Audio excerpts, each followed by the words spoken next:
আমার কথা পরিষ্কার। 7-8 লাখ টাকার লস না, 70 লক্ষ টাকার লস আমি মেনে নিতে রাজি, কিন্তু আমার সেজদা যেন ছুটে না যায় এটা আমি খেয়াল রাখতে রাজি, আল্লাহর কসম। সোজা হিসাব।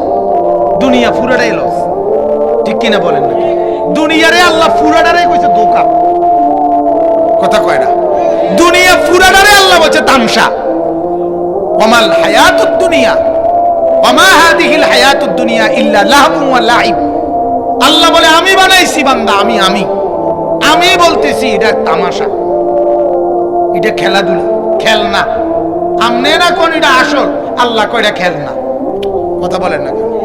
আমি কিছুদিন আগে কোম্পানিগঞ্জ এক ব্যবসায়ী রে, আমার ছোট ছেলেটার বয়স 5 বছর, সাফওয়ান। তা আমি এক পরিচিত ব্যবসায়ী রে বললাম, সেলিম ভাই আমার একটা ভেকু বুঝেন না, মাটি কাটে যে, আমার একটা ভেকু লাগবো সাফওয়ানের লেগা। হ্যাঁ, আমার ছোট ছেলেটার লেগা অবশ্যই একটা ভেকু কিনে রাখবেন আমার লাগবে। তোর সাথে আরেকজন আছে, কইনারিল্লাহ হুজুর, এতে একদুরি ফুলার লাগিয়া ভেকু কিনতো। তা নাই বললাম না ভাইয়া খেলনা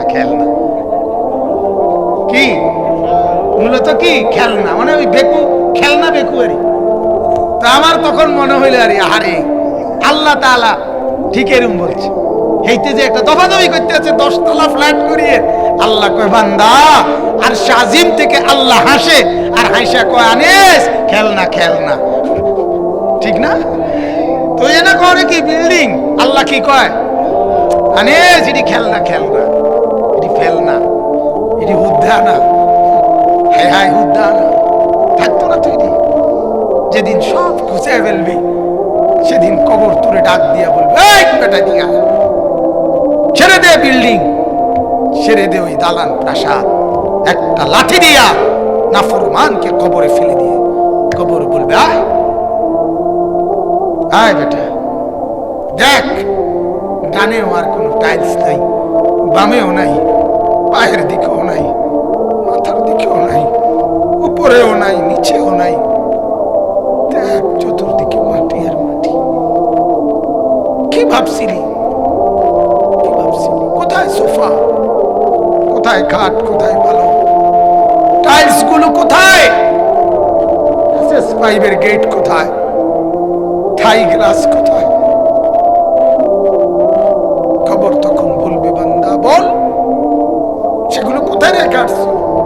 কি কষ্টটা না করছো, খাইয়া না খাইয়া নিজের হাতে ইটের মধ্যে পানি দিছ, নিজের হাতে ওয়াল ভিজাইছো সারা রাত সারাদিন, নিজের হাতে কান্ধে কইরা কাঠ টাইনা আনছো, এই দুনিয়া সাজাইছো। আজ সেগুলো কোথায়? আজ ছেলেরা কই? যেই দিন বাপ মরে সেই দিন রাতেও সন্তান যাই কান্দাকাটি করুক, রাত হইলেও ভাত ঠিকই খায়। কিও ভাত খায় না, পরের দিন নাস্তা খায় না। কিরে কান্দস না তুই? না বলে তোর বাপের লেগে দুঃখিত, ভাত কাজ খা। কথা বলেন না? এর নাম দুনিয়া, এর নাম কি? ধোকা। এটা ধোকা, এটা ধোকা, এটা ধোকা। হিসাব কেবল খানার, হিসাব কেবল বাবার ওয়াদা পালন করে নাই, বাবার ওসিয়ত পূরণ করে নাই, বাবার ঋণ আদায় করতে রাজি না, বাবার ওয়ারিসের সম্পত্তি, এই বাবার মৃত্যুর কারণে বোন সম্পত্তি পাবে, এটা দেয় না। এটি সব বাদ দাও, গরু জব করে ভাত খাবো, খানা বাপের লেগে খানা, হুদ্দা নামে না বাপের খানা, কিন্তু সবার পেটে পেটে খানা, ভাত তরকারি। কেন কেন এটা আগে হবে? এটা আগে হবে কেন? ওয়ারিসের বন্টন হবে আগে। কোন বাপ মৃত্যুর পরে একটা নুনের বাড়ি, আধা কেজি লবণও যদি রেখে থাকে, বাবা উনি আনছিল বাজারের থেকে, আল্লাহর কসম এই নুন টুকুর উপরে ছেলে মেয়ে যতজন, ওদের প্রত্যেকের ওয়ারিস হিসাবে অধিকার, সবাই ভাগ করে দিতে হবে। বুঝেন এটা মিয়া? বুঝেন তো না, বাতের থালা বোঝেন।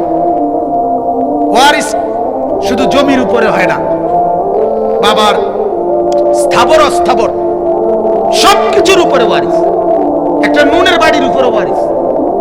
আমরা এটা পালন করি, কথা বলেন না কেন?